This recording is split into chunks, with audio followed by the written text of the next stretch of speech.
Charitas, comment ça va? J'espère que vous allez très très bien. Bienvenue chez moi. Aujourd'hui, ce sera le lundi de Storytime. Je pense qu'à partir de 2019, on fera tous les lundis de Storytime, un petit peu de mon évolution, ma transition trans, qu'est-ce qui s'est passé, comment ça a été, les chirurgies, tout ça. Donc, je vais raconter petit peu à petit bout. Et installez-vous, bienvenue dans mon salon, c'est mon canapé. Donc, bienvenue ici. Comme vous avez vu le titre de la vidéo, je vous raconterai un petit peu comment s'est passé mon premier amour, mon premier bullying, première trahison, vraiment, on va dire, d'amis. Je suis vraiment très amie. Quand je suis amie, je suis très très amie. Et en fait, c'est la première fois qu'il me fait trahir pour quelqu'un que j'aimais, ma copine, quelqu'un qui aurait fait tellement confiance. Là, ça va être vraiment, pour le coup, vraiment un vidéo vraiment long. Donc, si vous avez envie de savoir tout, comment ça passé, comment je suis arrivée jusqu'ici en France, restez avec les Storytime. Mon premier amour, c'était au Pérou. Je ne sais pas en France comment ça se divise, mais au Pérou, l'école, c'est l'école primaire, c'est 6 ans. L'école secondaire, c'est 5 ans. Mon père était policier. Mon père souvent était obligé d'aller travailler en province, donc on était obligé de déménager. Et donc là, sur le coup, je finissais mon école primaire en province. Et pour mon début d'école secondaire, je devais déménager à Lima, au Pérou. Donc pour moi, chaque fois que je commençais une nouvelle école, c'était un nouveau dilemme, rencontrer de nouvelles personnes, et les commentaires, de dire, nanani, voilà, c'est un petit garçon qui s'écorfille, tapette, je sais pas comment on l'appelle ici, bah, pas de dénomination péjorative, que pour un enfant, à 7 ans, 8 ans, c'est difficile à entendre, c'est difficile à digérer. Donc pour moi, on va dire que chaque fois que je changeais d'école, c'était le même dilemme. Vous voyez, 11 ans, 12 ans, non. 11 ans? Oui, 11 ans. Oui, 11 ans. Là, ça commençait à l'école secondaire. Mais là, j'ai commencé à grandir. C'est la question. Est-ce que, comment il faut que je parle, comment il faut que je dise, pour que les gens comment dire, pour me faire pas repérer, quoi.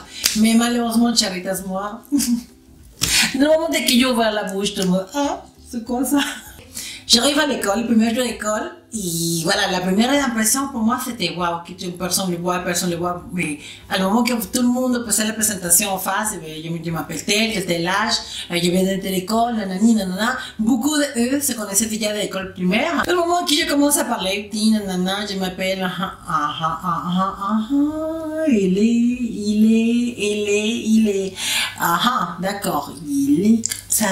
Il est comme ça, voilà. Donc après la présentation, tout le monde a commencé à discuter entre eux-mêmes, et moi aussi un petit peu timide, des choses que je ne suis pas, parce que je ne suis pas du tout timide, Charitas. Il faut savoir que je ne suis pas du tout timide. Donc je dis, bon, écoutez, on commence à discuter avec les filles, comme on me parlait très très bien, bah je m'entendais bien, ils discutaient, il y avait certains garçons aussi. Ça passait plutôt bien, le premier jour de classe, vraiment je n'ai pas eu on va dire des commentaires ou beaucoup de bullying. Il y avait 2 ou 3 garçons de ma classe qui commençaient à, d'accord, mais bon, ça passait quand même. Et mes camarades d'école, en fait, ils étaient avec moi, ils disaient à les autres, ils disaient, faut pas l'embêter, voilà, laissez-le tranquille, elles font truc, et voilà. Mais dedans, les filles et mes copines, c'était mes copineuses. Et donc, j'ai passé beaucoup de temps avec les garçons, avec les filles, et donc, à moi, il m'a pris un petit peu comme la copine de la classe, on va dire, parce que j'ai commencé à faire, comment dire, les passes, on va dire, entre les garçons et les filles, parce que bah, les garçons me disaient, ah, cette fille me plaît, l'autre fille me plaît, c'est nani, nanana, bref, on va dire comme ça à l'époque. Et voilà, j'ai commencé à être au milieu, quoi, faire des trucs comme ça. Entre-temps, il y avait un garçon de ma classe qui, depuis la première fois que je l'ai vu, j'ai eu quelque chose de... en droite, mais bah, il me plaisait, quoi. La vérité, c'est qu'il me plaisait. Je savais pas comment prendre ça, mais petit peu à petit peu, il a commencé à naître quelque chose, une amitié au départ, mais après petit peu, quelque chose comme une petite complicité, on va dire, entre nous deux, que je ne comprenais pas au départ. Je disais, non, mais c'est pas possible, c'est mon imagination, mais non. Avec des moments qu'on avait des moments à la classe, qui, par exemple, avait l'absence d'un prof ou quelque chose dans l'école, donc on était libre, on va dire. Donc, tout le monde, et moi et lui, on était dans un petit coin à discuter un petit peu de tout, un petit peu de rien, de sa vie, de sa maison, de ses amis, et moi un petit peu comme ça, il y avait vraiment une petite complicité qui s'avait installée, et en plus, il me plaisait à moi. Donc, vous voyez, pour moi, c'était plus difficile on va dire, gérer ça, mais bon, je disais, non, c'est un ami, basta. Mais entre-temps, j'avais fait connaître un de mes deux copines qui avait vraiment mes petits comme ça, deux filles. Et une des deux filles, il savait vraiment tout, quoi. Il savait qu'il me plaisait lui, il avait confié à elle, je l'avais raconté tout. Et voilà à quoi j'arrive. Ma première vraiment déception, trahison, on va dire, des amis, des copines, c'était avec elle. Parce que on était déjà la première année, deuxième année, troisième année, on finissait la troisième année d'école secondaire. Et en fait, on devait faire les examens partiels de fin d'année et en fait on n'était pas trop bien, quoi. Moi j'avais fait un petit peu, j'avais manqué certains jours à l'école et tout le monde était un petit peu en retard, donc c'était le petit groupe, on va dire, rebelle de l'école, de la classe, quoi. Donc nous avons mis tout le monde dans un petit groupe et sans surveillance, on va dire, pour l'examen, pour pas copier un avec les autres résultats. Donc vraiment Charita c'était pas trop bien, mais bon, moi c'était la période, on va dire que 13 ans, 14 ans, avec les copines, copains, pour moi c'était toujours ça, même c'est ça, mais on était tous là, et cette fille, en fait, c'était pas de mon groupe, en fait, de notre groupe, et c'était l'examen de chimie, je me rappelle, je me rappelle toujours, l'examen de chimie, et en fait, moi, j'avais vraiment étudié beaucoup. Je m'avais préparé beaucoup pour les examens parce que franchement, c'était une matière qu'il fallait que je la sauve. Sinon, je redoublais. Donc, je ne voulais pas redoubler. Et j'ai dit non, il faut que je passe. Donc, cet examen, c'était crucial. Et on était tous comme ça. Et en fait, cette copine à moi, il voulait que je lui dise le résultat de les formules de chimie, quoi. Vous voyez, je sais pas si vous voyez. Et en fait, je lui ai dit, je pouvais pas parce qu'on était en plus en surveillance. Il y avait des gens qui nous regardaient. Si je tournais les yeux, ou je regardais à elle, ou je regardais à moi, ou je passais un truc, c'était fini. Donc, je voulais pas redoubler, quoi. Mais elle avait plus mal parce qu'elle m'avait dit, toi, tu dis beaucoup, il faut que tu me dises ça. Pratiquement comme un chantage, quoi, en fait, il faut que tu me dises ça. Une obligation, quoi. Et franchement, j'ai dit non, si je peux, oui, mais si je peux pas, je vais pas risquer ma peau pour toi, quoi, ma belle. Ça, non. Et donc, elle m'a dit, oui, ok, bon. On était dans l'examen, et effectivement, elle a commencé à me faire comme ça, pour pas, comme ça, j'ai dit, je peux pas, ça, je ne peux pas. J'ai avancé mes examens, je m'avais préparé, et en fait, j'ai fini mon examen et j'ai parti. Bon, là qu'elle est restée. Sur le coup, on a fini l'examen, elle m'a dit, je suis déçue de toi parce que je pensais que tu étais mon ami. En fait, tu devais me dire le résultat. Je dis non, je ne devais pas te dire le résultat. Je pense qu'on est tous à préparer pour cet examen et je pense qu'à la vérité, ça change rien du tout, quoi, à propos de ça. Je dis ok, ça ne va passer et tout ça. Mais non, ça ne va pas passer, cher. Attendez, préparez-vous parce que là commence vraiment le beau. En fin de compte, Charita, demain, j'aurais fait un petit peu en retard, chose qui, c'est toujours, tout le monde me regarde d'une façon comme ça, parce que tout le monde, en disant, comme ça, quoi, je dis, qu'est-ce qui se passe ici? Et bien, je vais m'asseoir, où je m'assieds normalement, et ces garçons, ces copains à moi qui me plaisaient à moi, normalement, c'est assis à côté de moi. Mais sur le coup, je vais m'asseoir, et je ne le vois pas lui, je le vois derrière. De quoi? Ça. Quoi? Qu'est-ce qui se passe? Et en fin de compte, qu'est-ce que ça avait passé, Charitas? Elle avait raconté à toute la classe. Toute la classe. Que lui me plaisait.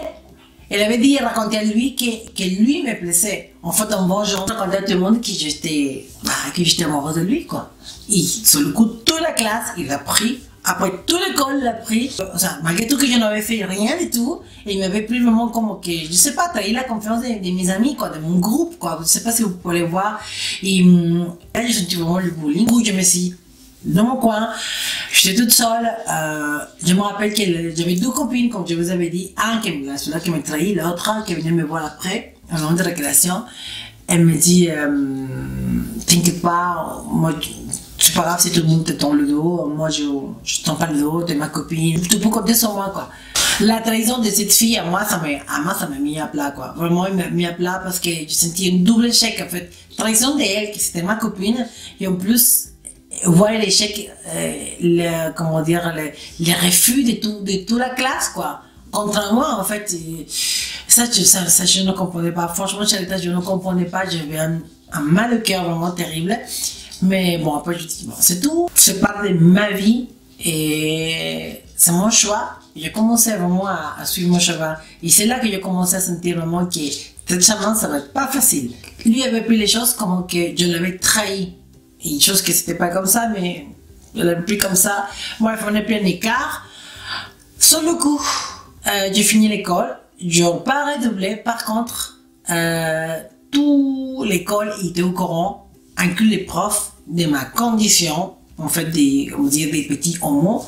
Donc, à l'époque, personne disait c'est un trans. Non, c'était un petit homo. Il aime bien les garçons. On a une convocation pour que mes parents aient bien rendez-vous avec la directrice de l'école.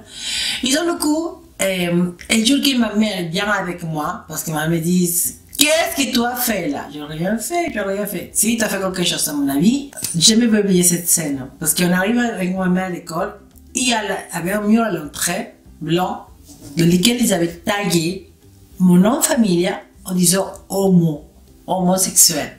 Vous voyez ça, pour moi, c'était. Oh! J'étais un peu ça avec ma mère. Franchement, est-ce que vous pouvez imaginer ça? C'était. Oh! Dieu. Je ne savais pas où. Ah! Là, Charita, c'était vraiment mon monde, elle a commencé à écraser. On rentre à l'école et tout le monde était au courant de tout ça, donc pour moi, c'était. Je ne savais pas où me mettre. Je savais pas. J'étais vraiment comme ça. Je rentre dans ma classe, tout le monde rigolait, tout le monde me regardait. Enfin, j'étais pas la même personne, quoi. Là, vraiment, sur le coup, j'ai appris ils sont allés parler avec la directrice, ils me disent, bah, c'est tout, il va falloir qu'on déménage l'école. Je sais pas quand tu vas arrêter tes conneries, que c'est à cause de toi, que c'est pas possible, ta soeur étudie ici, ton frère étudie ici, toi t'es la honte de l'école, bref, et c'est des choses. Sur le coup, j'avais envie de vraiment déplorer, j'avais envie de dire à ma mère, parce que tu ne comprends pas, en fait, c'était la tradition de ma copine, et le garçon qui me plaisait, elle m'avait tourné le dos. En plus, mes parents, dessus de moi, ma mère dessus de moi, pour moi, c'était waouh, c'était trop. Et en fait, il fallait que je change d'école pour finir les 12 années qui me manquaient, parce qu'on est d'accord, on est 3e année, 4e et 5e. Donc, sur le coup, j'ai déménagé en autre école, et dans laquelle, pour moi, c'était. Arrivé déjà avec ce qui m'est passé là, franchement, j'ai dit, bon, c'est tout. J'avais rien à perdre en fait. J'arrivais au 4e année, bah sur le coup il y avait des gens qui se moquaient de moi et tout ça. Je dis bon c'est tout. Après tout ce qui me passait moi, franchement c'est rien. Donc bah c'est tout. Comment ça fait copine, copain, mais bon c'était pas l'école vraiment l'école qui m'a marqué. Pour moi mon école c'était où là je laissais vraiment mes racines comme je sais pas si pour dire je voulais finir mon école dans cette école. Je voulais faire ma promotion, me faire des balles de promotion, des fins de classe. Vraiment là, et sur le coup, c'était pas possible. Il fallait que je parte. En fait, ils m'ont fait une invitation amicale pour que je change d'école. Vous voyez, pratiquement, c'était pas une expulsion, mais une invitation amicale. 4e, 5e année, mes parents m'avaient dit qu'après l'école secondaire, je pouvais faire ça que je voulais de ma vie. Donc, je me fais ma promesse, ce que mes parents m'avaient dit, on avait accordé, nous.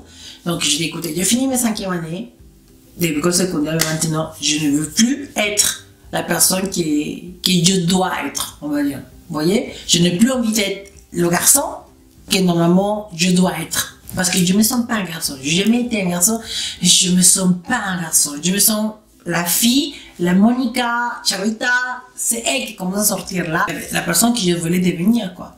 Donc, du coup, j'ai fini l'école. C'est le coup, Charita, j'ai commencé à changer, puis je commence à pousser, j'ai commencé à maquiller un petit peu, mais vient toujours sortir, toujours dehors de mon quartier, on va dire, parce que dans mon quartier, malgré tout, je pouvais sortir, personne ne marquait rien du tout de moi, mais il y a des gens qui me connaissaient, quoi. Surtout qu'à mon époque, dans mon quartier, j'étais la première à dire je suis comme ça, et voilà. La première, tout le monde était derrière. Moi, j'étais en face de tout le monde, on me mettait les voisinages, les quartiers, tout le monde, on s'en fout.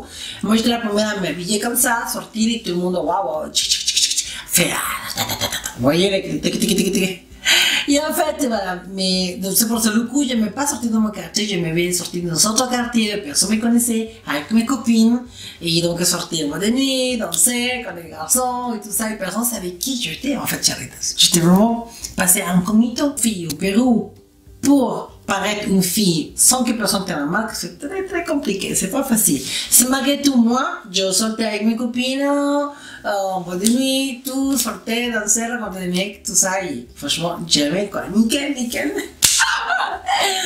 Un jour, une copine à moi me dit, écoute, sur le coup, on me dit, il y a un sarré là-bas, donc, elle me dit, tu sais, j'aime pas sortir là-bas, parce que, me dit, me dit, écoute, on y va, parce que lui, il connaît des personnes des autres endroits, d'autres quartiers, tu verras, ça va bien passer, personne te connaîtra, de toute façon, lui parle pas des gens du quartier, et tu verras, ça va venir d'autres mondes. Sur le coup, elle m'a convaincu, ses copines, et on est parti cette soirée.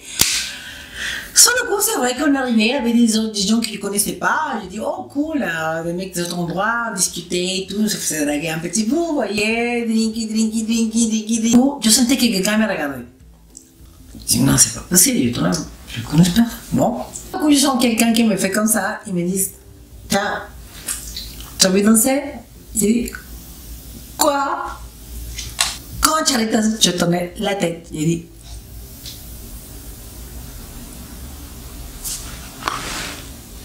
qui vous pensez que c'était? Que c'était le garçon, celui de mon école, qui m'avait tombé le dos, que j'avais quitté, je ne l'avais pas vu depuis tout ce temps-là, c'était 3 ans, 4 ans, je pense. Parler, tout ça, et sur le coup, j'arrêtais, aïe.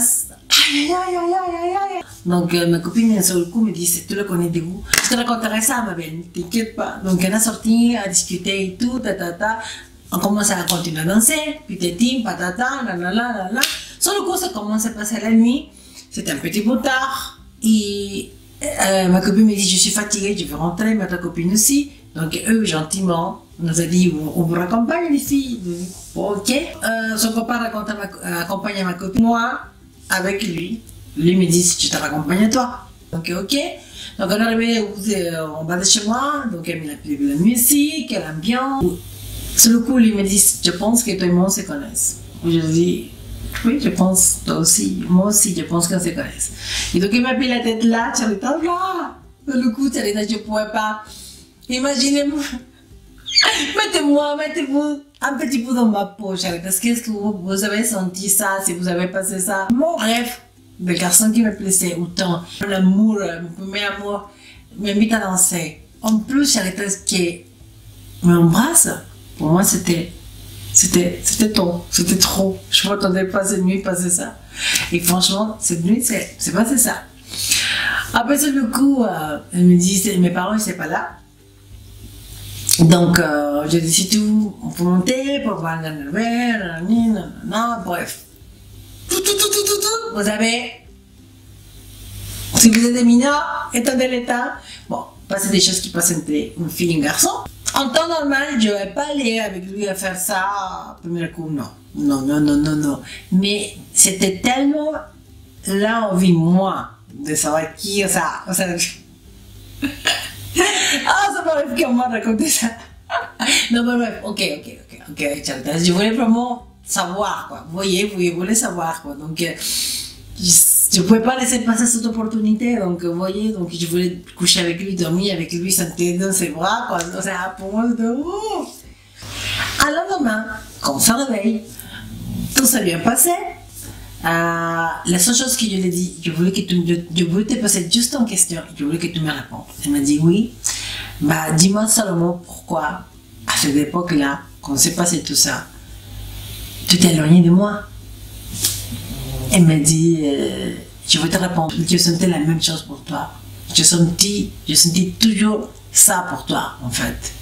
Tu as toujours été dans mes pensées, toujours été dans moi, et à l'époque, je ne pouvais pas assumer la pression de toute l'école sur nous, à regarder comment je réagissais. Tu vois, est-ce que tu peux me comprendre? Je dis, oui, je comprends maintenant. Oui, mais maintenant, tu as changé, tu es devenu qui tu es. Le matin, je dis, ah oui, c'est facile maintenant. Mais pour moi, maintenant, je ne pense plus. Lui, c'était l'amour de ma vie à l'époque, mais après, je commence à sortir. Vous voyez, pour moi, c'était déjà. Je voulais faire autre chose. Pas me casser en tout cas. Donc, elle m'a demandé mon numéro, elle m'a appelé d'autres fois, mais moi, je ne voulais pas. Franchement, pour moi, c'était une autre chose. Je voulais sortir, découvrir. Pour moi, chaque week-end, j'arrêtais de sortir avec mes copines. Pour moi, c'était là. Waouh, sortir, rencontrer de nouvelles personnes, les personnes avec qui j'étais en fait, et tout ça, pour moi, c'était énorme, quoi. Donc, pour moi, c'était l'émotion à 18 ans, 19 ans. Tu ne penses pas, ah, en tout cas, je sais pas, mais il y a certains qui oui, et je pense que c'est mieux. N'écoutez pas Charita. Voilà, Charita, c'est mon premier amour, mon première déception des amis. Je ne suis pas victime de l'idéal et tout. Les gens sont plutôt victimes de moi, ouais. La raison, sans test de tous ces story time, Charitas, c'est que c'est le début de cette année 2019, Charitas, et là, je veux vraiment que vous commencez à croire dans les rêves. Parce que pour moi, dans cette story time, quand je dansais avec ces garçons qui me plaisaient et qui me retournaient le dos à l'époque, pour moi, c'était un rêve, le premier rêve possible. Tout ce rêve possible, c'était qu'ils m'embrassent. Et mon deuxième rêve maintenant, c'était ici, en face de vous, Charita, telle que je suis. Comme vous voyez, la Tina qui s'est un peu se maquiller et qui vous partage ce petit de beauté à vous, Charita, ça c'est moi. Et c'est un rêve. Être comme je suis maintenant, ici en France, c'est un rêve. Que ça fait réalité. Et je suis avec le sourire en face de vous. Est-ce que vous croyez? Est-ce que vous pensez? Est-ce que vous pensez, Charita, une minute, que vous avez le droit de se plaindre? Rien à se plaindre. Et surtout, commencez à croire les rêves, parce que tous les rêves, ils sont possibles, vraiment. Il faut seulement les caresser et les rêver tous les jours, sans les partir de votre chemin. Les rêver et les caresser, parce que ce sera possible. Tout dépend de vous, Charitas. Si cette vidéo était trop long, excusez-moi, je vous avais prévenu. Mais en tout temps, si ça vous plaît, laissez-moi un petit doigt. Et on se voit le prochain lundi pour un autre story time avec Charita, chez vous. En tout temps, je vous embrasse de tout mon cœur et je vous dis à lundi prochain. Ciao!